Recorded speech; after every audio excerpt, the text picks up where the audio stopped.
Donc, bienvenue à tout le monde, chers participants. Nous continuons notre dernière journée sur les pratiques de lecture-navigation des citoyens et nous avons le plaisir de recevoir Michel Montre et ses collaborateurs Franck Danger et Sophie-Emeline Joigny. Alors, à vous la parole. Merci. Est-ce que vous voyez bien mon… Tout bien. Très bien. On voit très bien. Le diaporama? Oui. Oui. D'accord, oui. Très bien. Alors, donc, nous sommes un trio, puisque, bon, moi, je suis professeure de linguistique et les deux co-intervenants sont écrivains publics et pour Sophie-Emeline Joigny, écrivaine publique, mais aussi rédactrice. Et en fait, notre collaboration est née de notre participation commune à la licence professionnelle écrivain public et conseil en écriture, qui a été créée à mon initiative, ainsi qu'avec un autre collègue en droit, à l'université de Toulon. Et aujourd'hui, nous allons donc envisager la situation des administrations face à la dématérialisation et ce que cela implique. Je t'interromps 2 secondes. Est-ce que tu peux descendre un peu l'écran parce qu'on voit pas ta tête en entier? Ah, c'est que moi, je ne me vois pas. Je ne vous vois pas du tout. Alors là, c'est de… Est-ce que c'est mieux? Non, il faudrait que tu montes. Là, on voit encore… C'est-à-dire, moi, je peux pas, je vois pas du tout mon image.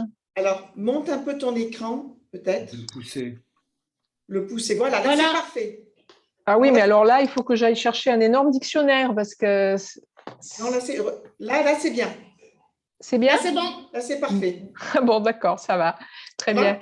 Merci. Voilà. Merci.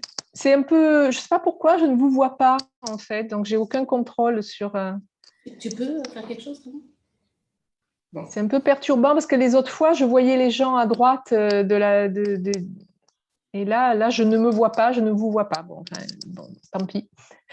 Bien. Donc, voilà. Donc, j'étais en train de dire que nous allons vous parler donc des administrations face à la dématérialisation et à partir de l'expérience donc d'écrivain public et aussi de rédactrice aussi de Sophie-Emeline. Alors, en France, on observe que les administrations, face à cette question de la dématérialisation, donc des démarches en ligne, ont tout un éventail d'attitudes. Alors, parfois, on a l'idée que la France est un pays très centralisé, mais en fait, il y a quand même beaucoup de variétés, hein, selon les départements qui sont nos divisions locales, selon aussi les administrations, par exemple les caisses d'allocation familiale ou les services de retraite ou les impôts ne réagissent pas tous de la même façon.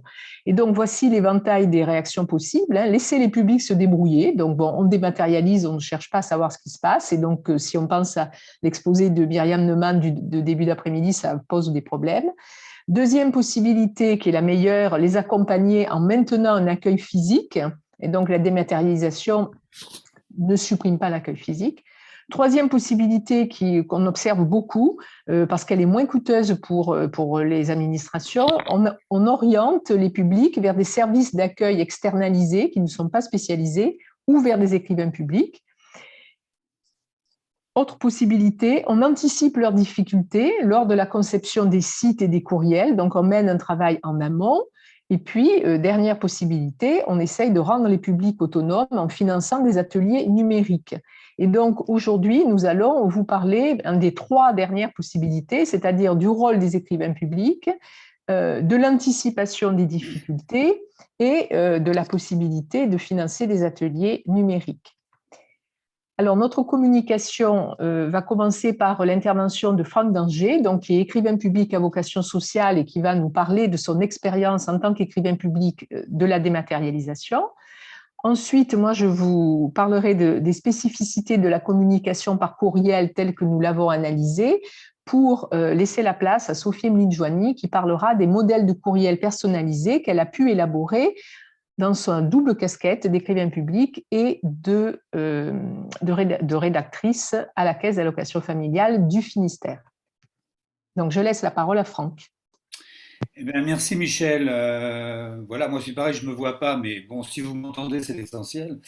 Voilà, moi l'écrivain public que je suis, donc à vocation sociale, comme le précisait Michel, je vais me concentrer évidemment sur la question du rapport à l'écrit et deux périodes bien distinctes. On a d'abord déjà, avant 2016, le rapport à l'écrit entre l'écrivain public et les usagers qui nous sollicitent pour un des, il faut le savoir, 130 à 150 sujets récurrents de demande chaque année, donc ce qui montre le champ extrêmement vaste d'intervention. Ce rapport-là est relativement simple et clair. On demande quelque chose, je parle des gens, et bien on remplit un formulaire. Les gens ont besoin de contester une décision ou de faire une requête auprès de l'administration, on va faire un courrier. Et pour le coup, avec un seul outil qui est simplement un stylo et une feuille de papier. Et puis, on arrive à 2016, et là, on entre, ou tout du moins la France, entre dans l'ère 1 de la dématérialisation des démarches administratives. Le bal a été ouvert, si je puis dire, d'ailleurs, notamment par la Caisse d'allocations familiales, les CAF, et aussi le Centre des impôts qui ont prévenu tout le monde que les déclarations de revenus allaient être dématérialisées. Et là, à partir de là, le rapport à l'écrit, ce fameux rapport à l'écrit, doit passer sur les fourches codines du numérique. Moi, à cette occasion, l'écrivain public à vocation sociale que je suis découvre qu'une simple demande d'allocation logement, d'APL, qui me prenait jusqu'ici à peu près une dizaine de minutes, va m'en prendre 45. Et d'ailleurs, du coup, cette modification profonde de mon exercice fait que je passe d'écrivain public à vocation sociale à écrivain public socio-numérique, puisque du coup, l'informatique et le numérique devient un outil quasi obligatoire. Mais évidemment que le bouleversement est encore beaucoup plus grand pour beaucoup de personnes, avec un problème simple. Le numérique, d'accord, mais on n'a certainement pas livré le mode d'emploi à quiconque. Et puis, paradoxe ultime, c'est que le numérique requiert non seulement la maîtrise de l'écrit, mais aussi celle d'un nouveau langage. D'ailleurs, je vais prendre un exemple simple d'un courrier. Bon, le processus de lecture d'un courrier est simple. Je vais à ma boîte aux lettres, je l'ouvre, je prends le courrier, je l'ouvre également, je le lis. Et là, hormis la lecture, on n'a pas c'est un processus qui ne demande pas d'apprentissage particulier. Et si on ramène le même exercice à un courriel, eh bien là, d'abord, j'allume mon ordinateur, ensuite, je dois trouver l'icône du navigateur, puis aller sur le site de mon fournisseur de messagerie, je dois mettre mon identifiant, puis mon mot de passe, j'ouvre le courriel, je le lis, et le cas échéant, je télécharge les pièces jointes qui l'accompagnent. Et en plus, si je n'exécute pas ces opérations dans l'ordre et sans me tromper, c'est cuit là. Et ici, c'est impossible de forcer la porte de la boîte aux lettres si on oubliait la clé. En 2021, le rapport du Sénat sur la lutte contre l'électronisme et pour l'inclusion numérique qui vient de tomber est assez limpide. 14 millions de Français ne maîtrisent pas le numérique. Ça représente quand même plus de 20% de la population. 1 sur 2 se déclare pas du tout à l'aise et 3 Français sur 5 se disent incapables de réaliser des démarches administratives en ligne. Bon. Et on leur jettera pas la pierre puisque le même rapport nous apprend que, y compris l'inspection générale des affaires sociales, s'est révélée incapable en 2019 de faire un test d'une demande de logement social en ligne. C'est dire. Bon, pour tous ces gens, il est clair que le numérique, c'est d'abord un synonyme de double peine. C'est d'abord la double peine pour celles et ceux qui sont déjà en difficulté avec l'écriture manuscrite. N'oublions pas que la France compte toujours 7% d'illettrés, ça représente quand même 5 millions de personnes. Une double peine également pour celles et ceux qui n'ont pas de problème avec l'écrit mais qui en ont avec le numérique. Et j'ai indiqué tout à l'heure les chiffres, et comme on le sait, ce ne sont pas uniquement les seniors qui sont en difficulté. Mais enfin, c'est aussi une double peine pour ceux qui n'ont pas de problème avec l'écrit et le numérique, mais qui n'ont pas de matériel. Parce que non seulement on nous demande effectivement, désormais, on a externalisé cette question des démarches vers nous-mêmes, mais en plus, il faut avoir le matériel. Donc ça veut dire avoir un ordinateur, et y compris un scanner, puisqu'il va falloir y ajouter des justificatifs à toutes nos demandes. Alors en 2022, c'est-à-dire dans très peu de temps, la dématérialisation des démarches administratives en France sera entièrement bouclée. Enfin, pour l'État, ça c'est sûr, mais pas forcément pour les usagers. L'État, lui, il y trouve totalement son compte puisqu'il réalise chaque année, avec cette dématérialisation, 475 millions d'euros d'économies. Mais l'usager, lui, il n'a pas vraiment le choix. C'est accès au droit dématérialisé ou rien. Ou plutôt, le risque d'un non-recours au droit. C'est que l'État fait également la sourde oreille à une recommandation faite par le défenseur du droit en 2019 qui préconisait effectivement l'adoption d'une disposition législative au sein du Code des relations entre les usagers et l'administration, afin de préserver plusieurs modalités d'accès aux services publics pour plus qu'aucune démarche administrative ne soit accessible uniquement par voie dématérialisée. C'est-à-dire, en fait, tout simplement, avoir un choix. Alors, depuis, effectivement, l'État a mis en place de nouveaux dispositifs avec les espaces France Service, qui sont là, effectivement, pour aider les gens à faire un certain nombre de démarches, le dispositif des aidants connect, tous les conseillers numériques. Seulement, le problème, en tant qu'écrivain public, lorsqu'on examine la chose, on s'aperçoit qu'il y a un très gros trou dans la raquette, c'est que la question de l'écrit, qui est quand même centrale dans les relations entre les administrations et les usagers, et dont se charge effectivement traditionnellement l'écrivain public, eh bien cette question-là n'est même pas envisagée dans ces niveaux dispositifs. Ce qui est quand même très curieuse amnésie quand on sait que toute décision administrative doit porter les voies de recours. Du coup, comment fait celui ou celle qui n'est pas en mesure de la mettre en œuvre? Alors, j'espère qu'il s'agit peut-être tout simplement enfin, pour ma part, de faire un choix et du coup d'illustrer au passage l'une des propositions d'ailleurs du rapport du Sénat qui préconise de passer d'une logique du 100% dématérialisation à une logique du 100% accessible. Eh bien, ce choix-là, il a été fait par 3 acteurs institutionnels du département du Vaucluse, à savoir le conseil départemental, la CAF et la MSA, qui est la sécurité sociale des agriculteurs, qui ont décidé de mettre en place une expérimentation d'écriture publique numérique avec un réseau qui s'appelle le Raisin et dont j'ai la chance et en même temps l'honneur d'être le coordinateur, et dont la mission est de répondre à toutes les demandes de démarches dématérialisées et de médiation d'écriture des 550 000 habitants du département. C'est donc là pour le coup fromage et dessert. Et pour moi, c'est aussi la démonstration que l'accès au droit est parfaitement compatible avec une logique 100% dématérialisation et 100% accessible. Enfin, la preuve également que les écrivains publics sont encore loin, très très loin d'avoir dit leur dernier mot. Voilà, je vous remercie. Merci beaucoup, Franck. Donc là, maintenant, je vais me concentrer sur la question du courriel, puisque ensuite Sophie-Emeline va nous présenter des modèles de courriel. Alors, le courriel, quelles sont ses spécificités? Donc, Franck a commencé à en parler par rapport à un courrier papier.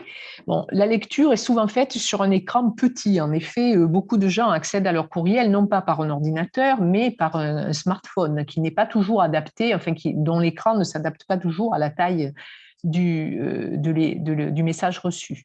D'autre part, les contextes dans lesquels les personnes reçoivent les courriels ne sont pas toujours propices à la concentration. Les enfants sont là, on est au travail, on est dans les transports. On n'a pas de vision globale du document à cause précisément de la taille qui est souvent réduite, y compris d'ailleurs sur un ordinateur qui n'offre pas la possibilité de voir la page en entier. Et donc ça pose vraiment des problèmes et ça exige de la part du rédacteur de bien réfléchir à l'organisation de son courriel. Et ce que l'on observe aussi, c'est que de la part de l'usager, le courriel va être utilisé, alors si on se place du côté de l'usager, pour une information ponctuelle sur les droits ou sur l'état d'avancement d'un dossier. Et le courrier va continuer à jouer son rôle, et il s'est même d'ailleurs augmenté, d'après ce que nous disait Franck, pour les problèmes graves de recours et de contestation. Et en ce qui concerne les administrations, les rédacteurs des administrations, le courriel exerce une pression sur eux, puisqu'un usager qui recourt au courriel attend une réponse beaucoup plus rapide que pour un courrier. Donc, il y a des contraintes à la fois du côté de l'usager qui le reçoit et du côté du rédacteur qui reçoit une demande d'information de l'usager. Alors, nous allons donc présenter l'expérience de Sophie-Emeline Joigny à la Caisse d'allocation familiale, où c'est à partir de son expérience d'écrivaine publique, donc elle est écrivaine publique salariée de la CAF dans le Finistère, qu'elle fournit un appui au rédacteur. Alors, pourquoi? Parce qu'en tant qu'écrivaine publique, elle est tout à fait capable d'identifier au moment du décodage par le récepteur, c'est-à-dire l'usager qui vient la trouver avec un courriel sur sur son téléphone qu'il a du mal à comprendre, elle est tout à fait capable d'identifier le contexte, les difficultés potentielles de décodage, et à partir de là, elle va pouvoir donc élaborer des conseils ou mettre en place des formations, un guide rédactionnel, des modèles, éventuellement une grille de relecture et de supervision pour ses collègues rédacteurs à la CAF. Alors, quel est l'objectif des modèles de courriel que Sophie Emeline va vous présenter ensuite? Eh bien, prévenir les erreurs de décodage, anticiper les questions que l'usager va se poser, et donc à partir de son expérience d'écrivain public, préserver la relation personnalisée et proposer une information facile à comprendre et à utiliser sur des supports variables et notamment sur les téléphones intelligents. Donc, cela va entraîner une action en priorité, sans négliger d'autres aspects, sur la planification du texte et sur sa microstructure. Il faudra éviter les paragraphes trop compacts, il faudra essayer d'appliquer avec beaucoup de rigueur la règle, hein, un paragraphe, une fonction, éviter les parenthèses. Alors, on reconnaît là évidemment des préconisations qui étaient déjà celles qui concernaient les courriers papier. On a pu en voir hier un exemple avec la lettre réécrite que nous a présentée Véronique Ray. Mais cela va s'imposer particulièrement pour les courriels, comme va nous le montrer à présent Sophie Emeline, à qui je passe la parole. Merci Michel. Je prends effectivement maintenant la parole pour vous inviter à porter votre attention sur la rédaction des modèles de courriel tels que je l'aborde dans le cadre de mon travail à la CAF du Finistère et plus particulièrement dans le cadre d'une mission qui consiste depuis 7 ans à animer une base de modèles de courrier pour une petite part et surtout de courriels. La base est un outil local qui compte aujourd'hui quelques 250 modèles et concernant sa fréquence de consultation, en moyenne, on constate 3500 consultations par mois. Par animation de cette base de modèles, j'entends tout d'abord la création de nouveaux modèles à la demande directe des agents ou des responsables de service, la révision des modèles existants, j'appelle ça le toilettage des collections, ou l'actualisation des modèles. Il s'agit parfois de modifier juste une date, un montant, ou encore une info législative, ou même une procédure. Mais par animation de cette base, j'entends également penser leur mise à disposition pour les rédacteurs. Alors, sans m'étendre sur ce point, j'ai travaillé avec un informaticien pour créer un système de questions discriminantes qui permet aux agents d'obtenir une sélection de 6 modèles en moins de 10 clics. Nous avons également travaillé à la mise en place d'une fonction de recherche par mots-clés qui intègre le jargon des utilisateurs. Je vais prendre l'exemple du terme « conlogues-tu » qui ne veut absolument rien dire pour personne d'autre que pour les techniciens en caisse d'allocation familiale, qui fait référence à la situation de la conservation des logements étudiants pendant la période estivale. Donc, les collègues utilisateurs de cette base vont pouvoir renseigner l'expression conlogues-tu avec ou sans accent dans le champ de recherche et vont être dirigés vers le modèle qui correspond à cette situation. Donc, dans la pratique, quand on travaille pour les utilisateurs de modèles et les rédacteurs, il est essentiel de penser cette mise à disposition des modèles, des collections de modèles, et notamment en intégrant cette terminologie. Je ferme cette parenthèse pour revenir à la question de la création des modèles et notamment aux motifs de création. J'en ai identifié 3 principaux. Bien entendu, la fréquence importante d'utilisation d'un message qui peut être à certains moments de l'année ou alors tout au long de l'année. Parfois, il va s'agir de la difficulté de l'explication à donner lorsque la notion est complexe, difficile à aborder. Le rédacteur va se trouver parfois en difficulté pour le rédiger sur le moment, donc il faut pouvoir l'aider en amont avec un modèle. Et enfin, le 3e motif, l'actualité. Il s'agit là d'accompagner les nouveautés législatives. Et dans ce contexte, les modèles peuvent avoir une durée de vie assez courte. Il s'agit souvent de messages d'ajustement ou de transition. Alors, la modélisation d'un message peut sembler assez peu compatible avec sa personnalisation. Mais nous allons voir que c'est bien pourtant par ce travail préalable d'agencement et de rédaction que l'on va réussir à préserver la dimension humaine. Et c'est une intention qui doit être dominante et qui va guider toute la démarche et nous éclairer sur les choix à faire. Commençons par la structure qui repose sur un plan construit de la façon suivante. Objet, rappel de la demande, explication, décision, ouverture. Il peut y avoir des variantes, il n'y a pas toujours de décision dans le message. Et nous allons pouvoir voir un exemple ensuite. Je souhaite à ce niveau-ci souligner l'importance de l'utilisation systématique de ce plan dans les modèles.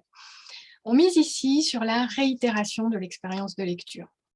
L'objectif est que la scénarisation de la délivrance de l'information devienne connue et donc sécurisante pour que le lecteur s'approprie les éléments inconnus de l'information qui lui parvient. Et voyez, par cette volonté de mettre en confiance, comme la question de la relation à l'autre commence à s'établir dès ici, dès la structure.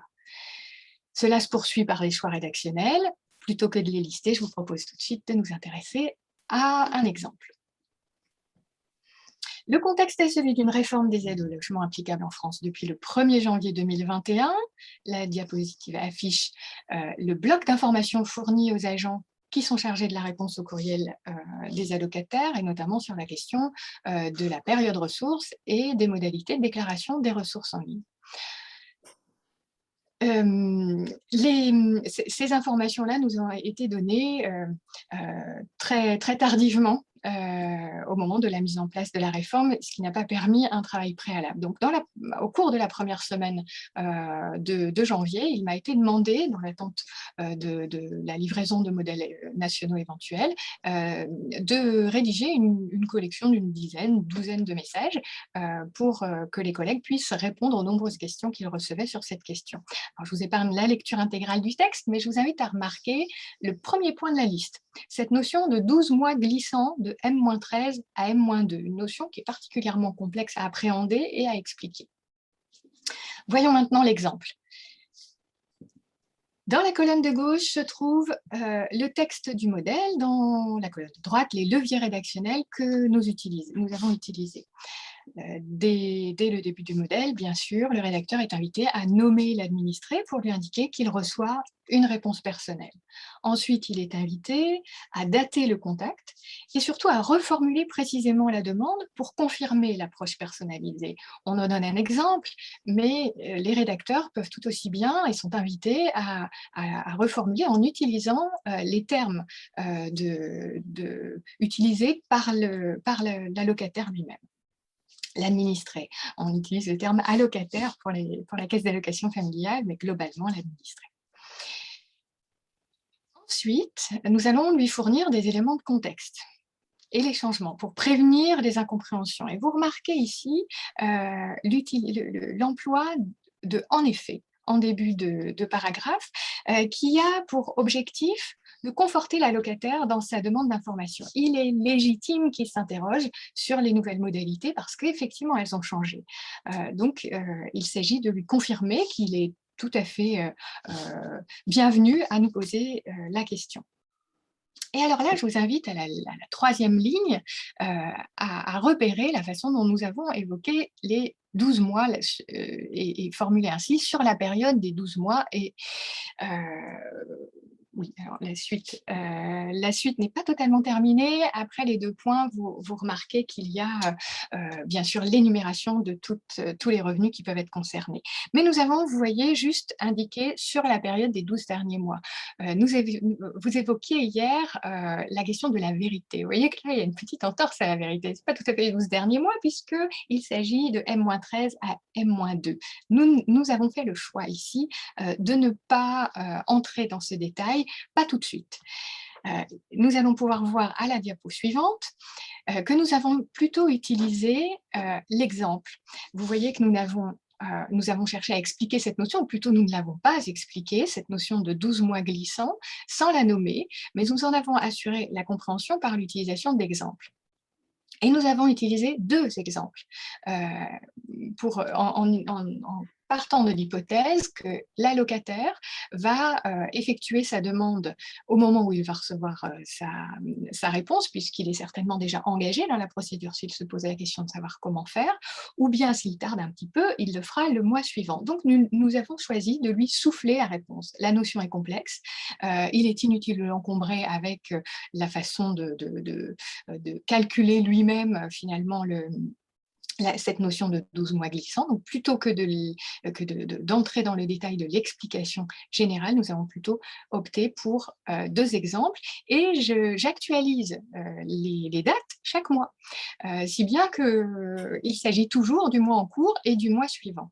Alors, il est aussi possible, parce qu'il n'y a aucune raison d'échapper à cette demande, s'il y a une demande de la locataire, d'avoir une information une explication plus technique.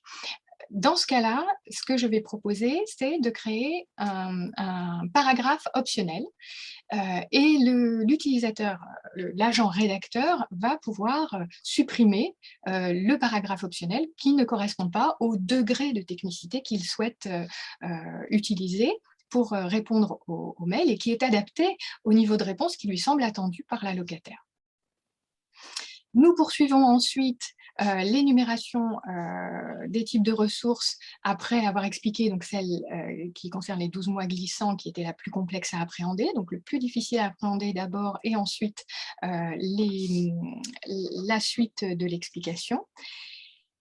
Et puis enfin, vous voyez que nous indiquons une petite précision, une bizarrerie informatique fait que nous ne pouvons pas valider la procédure en ligne sans avoir renseigné tous les champs.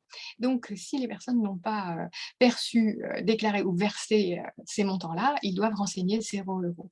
Donc, l'idée ici est de prévenir les difficultés puisque nous avons pu les constater très rapidement dans les premiers jours. Et enfin, il s'agit de renseigner l'administré sur les démarches futures en répondant toujours à cette question, qui fait quoi ou peut faire quoi et dans quel délai? Ici, il n'y a pas de délai, la locataire peut être autonome. En général, qu'est-ce qu'il va souhaiter? C'est connaître l'avancement de sa demande, et ça, il peut le faire de façon autonome directement depuis l'espace Mon Compte. Donc, nous l'invitons à le faire. S'il n'y a aucune démarche à faire, il s'agit d'une information sortante et il n'a pas de démarche particulière à réaliser. Nous allons également le dire. Il est important que la locataire sache à ce moment-là que la procédure sera, par exemple, automatique et qu'il n'y a aucune démarche attendue de sa part. Éventuellement, si nous sommes en situation de reprendre contact avec lui par la suite, à ce moment-là, nous pourrons l'en informer ici.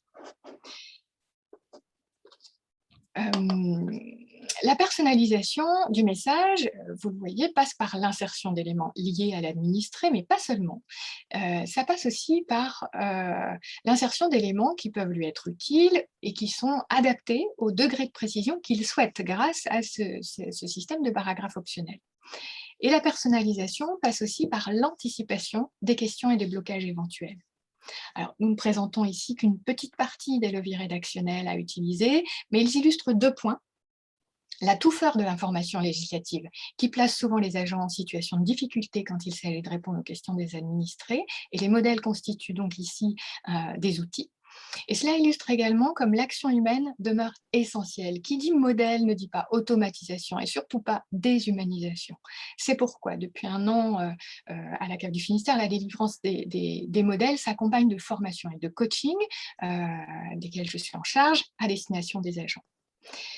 Pour poursuivre l'exploration de ces questions, je vous invite à quelques lectures. Alors, nous ne sommes peut-être pas sur la bonne diapo, mais voilà. Bon, en tout cas, je vous invite effectivement aux lectures bibliographiques. En conclusion, pardon Michel, je t'ai un peu confondue sur les diapos. En conclusion, je souhaiterais présenter le métier d'écrivain public et de rédacteur dans ce contexte en le comparant au métier d'éclusier qui permet le passage du message entre 2 univers disjoints. Et nous souhaitons souligner qu'il dispose, l'écrivain public, là d'une expertise qui pourrait être davantage mise à profit. Nous souhaitons relever que la création des modèles n'est pas une fin en soi, mais qu'elle doit se poursuivre par le travail des agents en charge de la réponse au courriel, agents qui doivent être formés. Et enfin, nous voulions souligner la nécessité de maintenir en accueil un contact humain de la part des administrations. Voilà, un grand merci pour votre attention.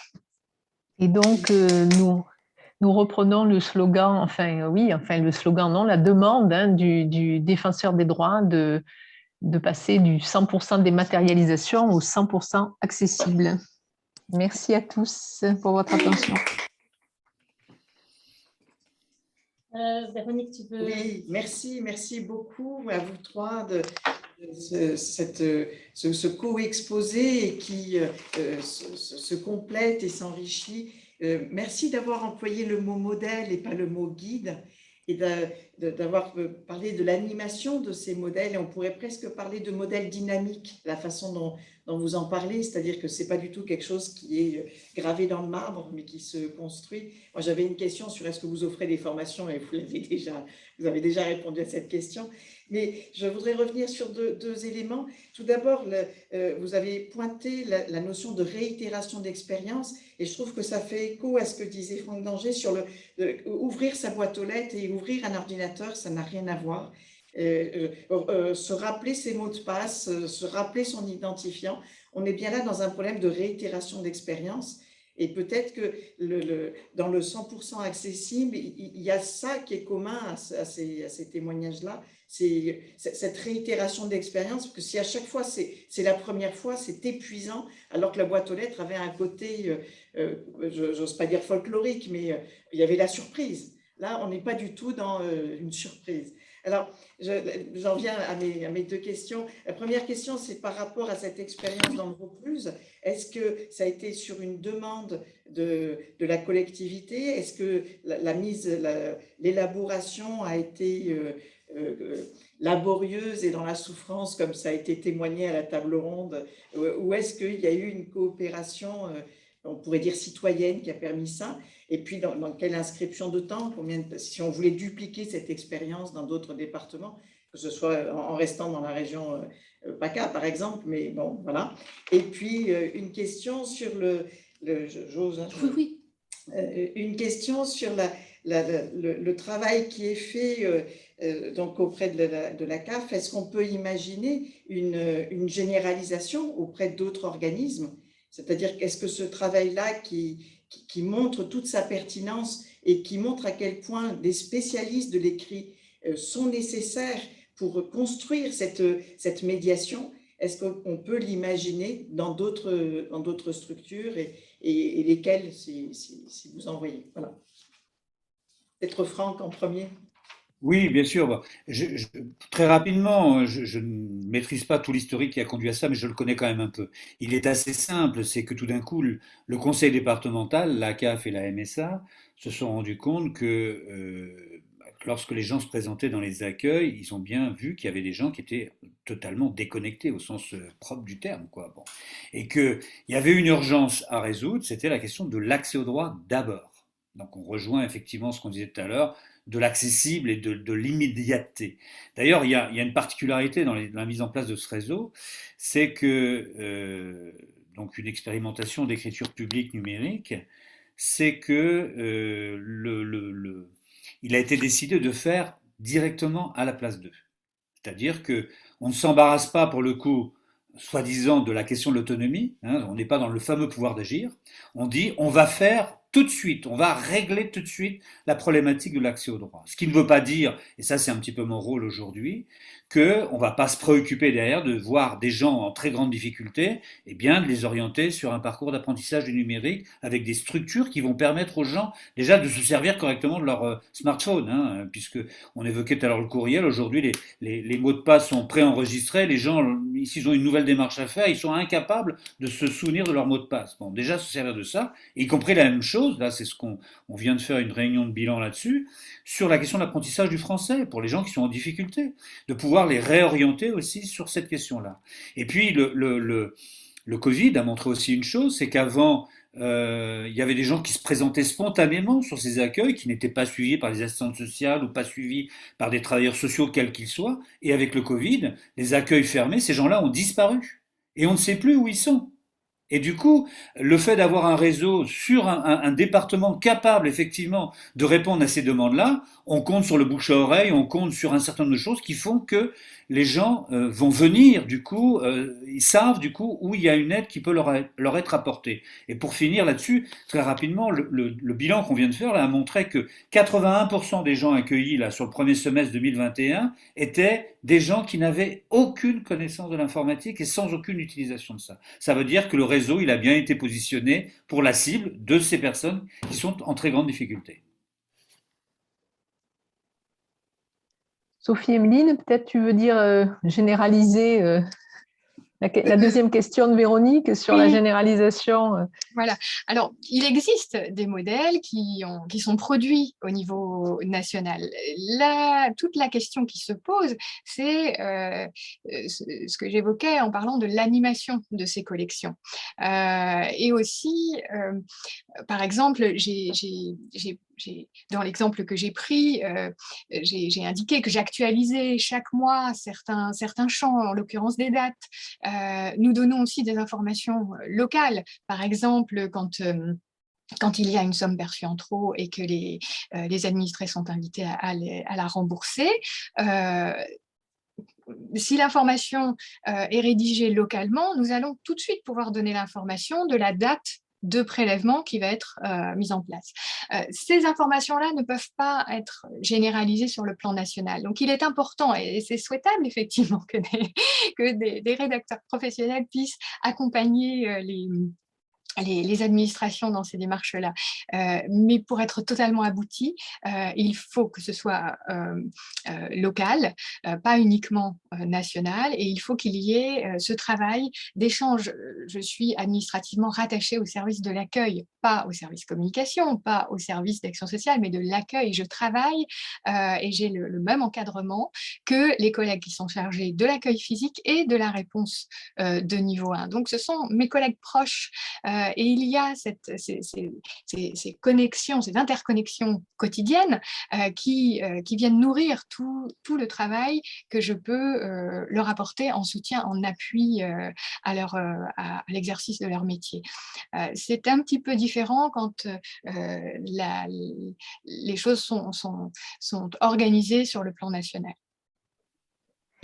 Franck, Danger, vous vouliez... Oui, je voulais juste compléter sur le propos très, très spécifique de Sophie-Emeline qu'en France, par rapport au site de service public, il n'existe aucun site miroir. C'est-à-dire de sites où on pourrait, entre guillemets, s'entraîner ou entraîner les gens à utiliser effectivement ces éléments fondamentaux et de leur permettre effectivement de tester tout ça, quoi. Et ça, c'est vraiment un manque terrible, quoi. On ne peut pas entraîner les gens à l'utilisation à la fois d'un nouvel outil, d'un nouveau langage et de les familiariser avec tout ça, quoi. Et je voudrais dire aussi que bon, cette question, moi, par ailleurs, à titre, disons, un titre militant, je fais partie d'une association qui s'appelle Agir tous pour la dignité Carmonde, et je connais beaucoup de gens qui sont vraiment en difficulté du numérique. Il faut voir que, par exemple, moi, je connais des personnes qui sont obligées de sortir dans la rue parce que dans leur village, la connexion dans leur maison est insuffisante. Elles sont obligées de sortir dans la rue pour pouvoir faire leur démarche sur leur petit écran de téléphone. Et vous imaginez, c'est sur un trottoir, d'être obligé de remplir des questionnaires. Bon, et je confirme aussi ce que disait Myriam Neumann en début d'après-midi, c'est-à-dire que les personnes, c'est pas parce qu'on est jeune qu'on a accès on n'est pas natif, on n'est pas numérique natif parce qu'on est jeune, pas du tout. Moi, je veux dire, je connais des jeunes de milieux plutôt très modestes, ils connaissent YouTube, oui, ça c'est vrai, mais ils arrivent à mais c'est tout. Leur usage du smartphone, c'est pour écouter de la musique et pour regarder des vidéos. Ça se limite à ça. Et donc aller sur un site, y remplir des documents, pour eux c'est extrêmement difficile. J'ai peut-être une question qui s'adressera peut-être à Sophie-Emeline. Dans les lettres qu'on réécrit, nous, pour les administrations qui envoient des milliers, des millions de lettres, on fait des modèles, mais c'est des modèles qui sont gérés par des CMS, par des gestionnaires de contenu. Donc, en fait, ce sont des paragraphes types. Et là, je voyais que dans les modèles que vous proposiez, vous aviez, par exemple, des mots-liens ou des connecteurs en début de phrase. Nous, on peut plus se permettre de faire ça parce que souvent, on a tendance à mettre en effet parce que, par conséquent, enfin, en début de phrase, mais comme les paragraphes sont après ça récupérés de façon automatique par des machines, on peut se retrouver dans une même lettre à avoir 4 fois un en effet. Ou bon. Donc, nous, on doit faire très attention à jouer sur une fois en début de phrase, une fois l'antéposé, une fois. Donc, nous vous avons dit toutefois nous vous avons dit, enfin, on essaie de changer et de changer, par exemple, de connecteur, sachant que dans la même lettre, on va peut-être avoir…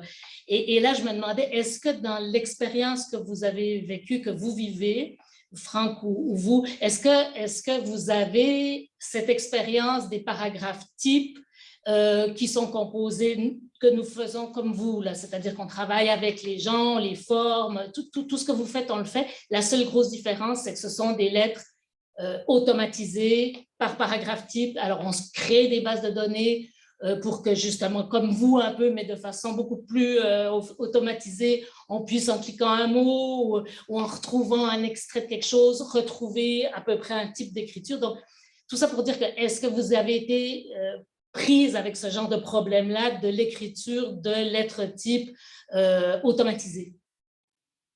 Assez peu. On aime bien le sur-mesure chez nous, assez peu. Je dois avouer. Donc, j'ai peu d'éléments de réponse à vous fournir parce que justement, on atteint une limite que je repousse par mon travail finalement. Donc, j'ai malheureusement peu de réponses à vous apporter sur cette question. D'accord. Alors, juste moi, pour aller dans votre sens, dans la formation de rédacteur professionnel, nous n'arrêtons pas de dire aux étudiants que nous faisons du cousu humain et que nous y tenons. C'est-à-dire que, alors c'est peut-être une démarche franco-française par rapport au Québec, mais nous essayons de résister le plus possible à ça. Oui, mais ça, je peux comprendre, mais par exemple, quand on envoie à 2 millions de personnes la même lettre, on ne peut pas se permettre de faire du cousu humain. Bien sûr. Hein. C'est qu'en fait, quand on parle de ça, on parle vraiment de tout ce qui a trait aux impôts, tout ce qui a trait au permis de conduire, à la carte d'assurance maladie, aux accès. Donc, c'est ça. Franck, oui? Non, je voulais simplement, moi aussi, je suis dans cette logique de faire du cousu humain, comme on dit, on est dans une petite particularité. Moi, je constate depuis 15 ans que je suis écrivain public, on a eu une inversion des courbes. Au début, j'étais écrivain public, je faisais des courriers. Et puis, la demande administrative de remplissage de formulaires a pris le pas sur le reste, comme si on préfigurait effectivement ce que le numérique allait amener avec ces formulaires qu'on remplit, enfin, ces pages. Et puis là, depuis 2-3 ans, on commence à avoir une inversion. C'est-à-dire que, bon, il y a d'autres endroits où on va faire le remplissage des formulaires, mais moi, l'écrivain public que je suis, on vient me voir maintenant pour refaire des courriers que je ne faisais plus. C'est-à-dire que tout d'un coup, l'impossibilité de s'adresser directement à un guichet de premier niveau ou de parler à quelqu'un, parce que on n'a pas parlé encore des problématiques téléphoniques avec des logiciels de reconnaissance vocale où les gens